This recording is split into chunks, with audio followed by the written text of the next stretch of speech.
നമസ്കാരം.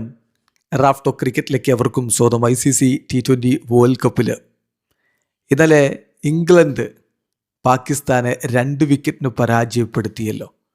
ഇംഗ്ലണ്ടിൻ്റെ captain Harry ബ്രൂക്കിൻ്റെ കിടിലൻ സെഞ്ചുറിയാണ് പാകിസ്ഥാനെ തീർത്ത് കളഞ്ഞത്. 2 കളികൾ കഴിയുമ്പോൾ പാകിസ്ഥാൻ ഒറ്റ പോയിൻ്റേ ഉള്ളൂ. മഴ പെയ്ത് ഒലിച്ചുപോയ ന്യൂസിലാൻഡിനെതിരെയുള്ള കളിയിൽ നിന്ന് ലഭിച്ച 1 പോയിൻ്റ്. അന്ന് മത്സരം നടക്കാത്തതുകൊണ്ട് കിട്ടിയത്. ഇന്നലെ തോറ്റു. അപ്പോൾ 2 കളി 1 പോയിൻറ്റുമായിട്ട് നിൽക്കുന്ന പാകിസ്ഥാന് ഇനി സെമി ഫൈനലിലെത്താൻ സാധ്യതയുണ്ടോ? പാകിസ്ഥാൻ ഇനി 1 കളി മാത്രമേ ബാക്കിയുള്ളൂ. അത് ശ്രീലങ്കയ്ക്കെതിരെയാണ്. അത് ജയിച്ചാൽ സെമി എത്തുമോ എന്നാണ് ആ ചോദ്യം. എന്നാൽ പാകിസ്ഥാൻ പുറത്തായിട്ടില്ല എന്നുള്ളൊരു യാഥാർത്ഥ്യമാണ്. ഇനി മുന്നോട്ട് പോകണമെങ്കിൽ മറ്റു പല റിസൾട്ടുകളെയും ആശ്രയിക്കണം. സ്വന്തം റിസൾട്ട് മാത്രം പോരാ ഇനി പാകിസ്ഥാന് മുന്നോട്ട് പോകാൻ. ഈ ഗ്രൂപ്പിൽ നിന്ന് ഓൾറെഡി ഇംഗ്ലണ്ട് സെമി ഫൈനൽ ഉറപ്പിച്ചു കഴിഞ്ഞു. 2 കളി 2ഉം വിജയിച്ചു. 4 പോയിൻ്റ് അവർ സെമി ഫൈനൽ ഉറപ്പിച്ചു കഴിഞ്ഞു. തുടർച്ചയായിട്ട് ഇപ്പോൾ T20 വേൾഡ് കപ്പുകളിൽ സെമി ഫൈനൽ ഉറപ്പിക്കുന്ന ഇംഗ്ലണ്ട് വളരെ കൺസിസ്റ്റൻ്റ് ആയിട്ട് T20യിൽ പ്രകടനം നടത്തുകയാണ്. അതേസമയം ന്യൂസിലാൻഡിനും പാകിസ്ഥാനും ഓരോ പോയിൻ്റ്. അപ്പോൾ ഇനി എന്ത് സംഭവിക്കും? ഇന്നിപ്പോൾ ന്യൂസിലാൻഡ് വേഴ്സസ് ശ്രീലങ്ക മത്സരമുണ്ട്. അതിനുശേഷം ഫെബ്രുവരി 27-നാണ് ഇംഗ്ലണ്ട് വേഴ്സസ് ന്യൂസിലാൻഡ് മത്സരമുള്ളത്. അതുപോലെ പാകിസ്ഥാനെ സംബന്ധിച്ചിടത്തോളം ഇനിയിപ്പോൾ ഒരു മത്സരമുള്ളത് ഫെബ്രുവരി 28-നാണ് ശ്രീലങ്ക വേഴ്സസ് പാകിസ്ഥാൻ മത്സരം നടക്കുന്നത്. അപ്പോൾ ഇതാണ് ഇനി ക്രൂഷ്യലായിട്ട് പാകിസ്ഥാനെ ബാധിക്കാൻ പോകുന്ന മത്സരങ്ങൾ. പാകിസ്ഥാന് സെമിയിലെത്താൻ ഇനിയും സാധ്യതയുണ്ടോയെന്ന് ചോദിച്ചാൽ സാധ്യതയുണ്ട്. പക്ഷേ അത് ഞാൻ നേരത്തെ പറഞ്ഞ പോലെ സ്വന്തം റിസൾട്ട് മാത്രം ആശ്രയിച്ചല്ല. ഇനി വേണ്ടത് പാകിസ്ഥാന് നെറ്റ് റൺ റേറ്റ് ഒന്നും ബാധിക്കാതെ സെമിയിലേക്ക് എത്തണമെങ്കിൽ വേണ്ടത് പാകിസ്ഥാൻ ശ്രീലങ്കയ്ക്കെതിരെ വിജയിക്കണം. അത് 28-ാം തീയതി നടക്കുന്ന മത്സരമാണ്. അതിൽ വിജയിക്കണം. ശ്രീലങ്ക ഇത് നടക്കുന്ന മത്സരത്തിൽ ന്യൂസിലാൻഡിനെ പരാജയപ്പെടുത്തണം. ഇപ്പോൾ ന്യൂസിലാൻഡ് ആ 1 പോയിൻറ്റുമായിട്ട് നിൽക്കും. ശ്രീലങ്കയ്ക്ക് 2 പോയിൻ്റ് ആവും.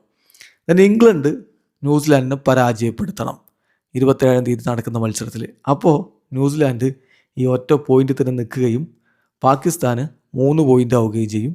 ശ്രീലങ്ക 2 പോയിൻറ്റിൽ അവസാനിക്കുകയും ചെയ്യും. അപ്പോൾ അങ്ങനെ സംഭവിച്ചാൽ ഇംഗ്ലണ്ടിന് പിന്നാലെ പാകിസ്ഥാന് T20 വേൾഡ് കപ്പിൻ്റെ സെമി ഫൈനലിലേക്ക് എത്താം. ഇതാണ് ഈ പറയുന്ന നെറ്റ് റൺ റേറ്റ് ഒന്നും ബാധിക്കാതെ മുന്നോട്ട് പോകാനുള്ള വഴി. പക്ഷേ നെറ്റ് റൺ റേറ്റ് ബാധിക്കുന്ന തരത്തിലും കാര്യങ്ങൾ നടക്കും. അതായത് പാകിസ്ഥാൻ ശ്രീലങ്കയെ പരാജയപ്പെടുത്തുന്നു, ന്യൂസിലാൻഡ് ശ്രീലങ്കയെ പരാജയപ്പെടുത്തുന്നു. ദെൻ ഇംഗ്ലണ്ട് ന്യൂസിലാൻഡിനെതിരെ വിജയിക്കുകയും ചെയ്യുന്നു. അങ്ങനെ സംഭവിച്ചാൽ പാകിസ്ഥാന് 3 പോയിൻ്റ്, ന്യൂസിലാൻഡിന് 3 പോയിൻ്റ് എന്ന രൂപത്തിൽ വരും.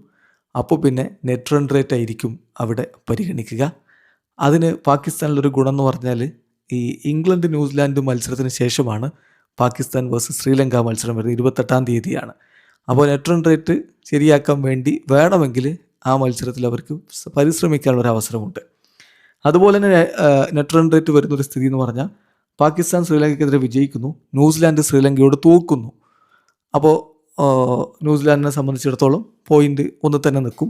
ശ്രീലങ്കയ്ക്ക് 2 പോയിൻ്റ് ആവുകയും ചെയ്യും. പക്ഷേ ന്യൂസിലാൻഡ് ഇംഗ്ലണ്ടിനെതിരെ ജയിക്കുന്നു. അങ്ങനെ വന്നാൽ ന്യൂസിലാൻഡിന് 3 പോയിൻ്റ് ആവും, പാകിസ്ഥാന് 3 പോയിൻ്റ് ആവും. നെറ്റ് റൺ റേറ്റ് വീണ്ടും അവിടെ പരിഗണിക്കപ്പെടും. സോ ഇതാണ് നെറ്റ് റൺ റേറ്റ് വെച്ച് മുന്നോട്ട് പോകാനുള്ള ഒരു സാധ്യത എന്ന് പറയുന്നത്. അത് പക്ഷേ അത്ര എളുപ്പമുള്ള കാര്യമല്ല. ഇനി ഇതൊന്നുമല്ലാതെ ഇന്നത്തെ കളി മഴ പെയ്തു പോയാൽ പാകിസ്ഥാന് അത് അനുകൂലമാവുന്ന സ്ഥിതിവിശേഷമുണ്ടാവും. അതായത് ഇന്നത്തെ മത്സരം വാഷ്ഡ് ഔട്ട് ആവുന്നു എന്ന് വെച്ചോ, ഇംഗ്ലണ്ട് ന്യൂസിലാൻഡിനെ പരാജയപ്പെടുത്തുന്നു എന്നും വെച്ചോ, പാകിസ്ഥാൻ ശ്രീലങ്കയ്ക്കെതിരെ വിജയിച്ചാൽ T20 വേൾഡ് കപ്പിൻ്റെ സെമി ഫൈനലിലേക്ക് കടക്കാം. അപ്പോൾ ഇങ്ങനെയൊക്കെ ഒരു വളഞ്ഞ വഴികളാണ് ഇനി ബാക്കിയുള്ളത്. പാകിസ്ഥാൻ അവരുടെ കളി വിജയിച്ചാൽ മാത്രം പോരാ, ന്യൂസിലാൻഡ് പോയിൻ്റ് കൂടുതൽ നേടാതിരിക്കുകയും വേണം. അടുത്ത 2 കളി ന്യൂസിലാൻഡ് തോറ്റാൽ പാകിസ്ഥാൻ അത്രയും നല്ലത്. അതിൽ 2 കളിയിൽ 1 ന്യൂസിലാൻഡ് വിജയിച്ചാൽ പണിപാളും. പിന്നെ നേരെ നെറ്റ് റൺ റേറ്റ് പരിശോധിക്കേണ്ടി വരും. ഇനി അതല്ല, ശ്രീലങ്ക പാകിസ്ഥാൻ തോൽപ്പിച്ചാൽ പിന്നെ വേറെ ചർച്ചയില്ല, പാകിസ്ഥാൻ പുറത്താവും. ശ്രീലങ്കയ്ക്കും ഇനിയും സാധ്യതയുണ്ട്. ന്യൂസിലാൻഡിനെയും അതുപോലെ പാകിസ്ഥാനെയും പരാജയപ്പെടുത്തിയാൽ മതി. ചുരുക്കത്തിൽ ആ ഗ്രൂപ്പിൽ ഒരു സ്പോട്ടിന് വേണ്ടി ബാക്കി 3 ടീമുകളും തമ്മിൽ കടുത്ത പോരാട്ടമാണ് എന്നർത്ഥം. വീഡിയോ അവസാനിക്കുന്നു. ക്രിക്കറ്റ് ലോകത്തെ കൂടുതൽ വിശേഷങ്ങളുമായി റാഫ്റ്റോക്സ് വീഡിയോ എത്താം.